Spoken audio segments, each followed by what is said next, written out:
Fuel prices in Kenya could soon come under pressure.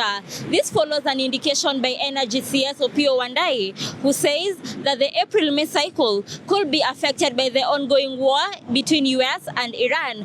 But how exactly does EPRA determine these prices? In this episode, we dive down and actually we break down how the Energy Regulatory Authority determines the prices that you pay at the pump.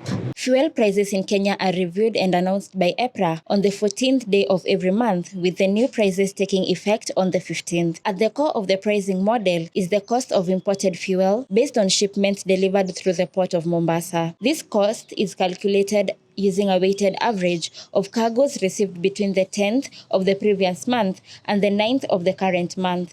Two major global factors drive this cost. First, international crude oil prices, which determine the global cost of fuel. Second, the exchange rate, especially of the strength of the Kenyan shilling against US dollar, which directly affects import costs. Beyond global prices, EPRA factors government taxes and levies. These include the excise duty, the Petroleum Development Levy, and the Road Maintenance Levy, all of which significantly increase the final pump price. The current fuel pricing cycle, 15th March to 14th April, is not likely to be affected since the product concerned was delivered prior to the Middle East conflict. The model also includes regulated margins for oil marketing companies and fuel station operators to cover operational and investment costs. In simple terms, the price starts with the wholesale or landed cost of fuel. EPRA then adds the cost of transporting fuel from depots to petrol stations. Next is the retail investment margin, which covers the cost of setting up fuel stations, followed by the retail operating margin, which covers daily operations. Finally, the value-added tax is applied, bringing the price to what consumers pay at the pump. However,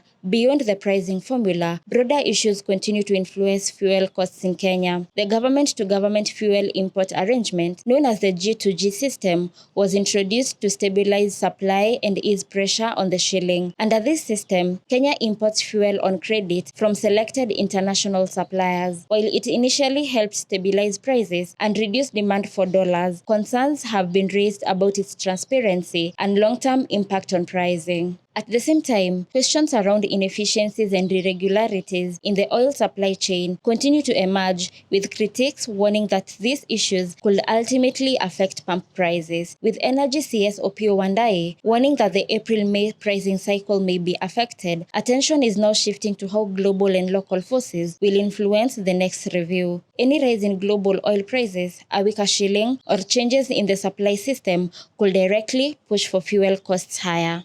With the April-May cycle fast approaching, Kenyans are keen to see, or rather identify, whether the prices will hike up. Crystal Benjeri, and this is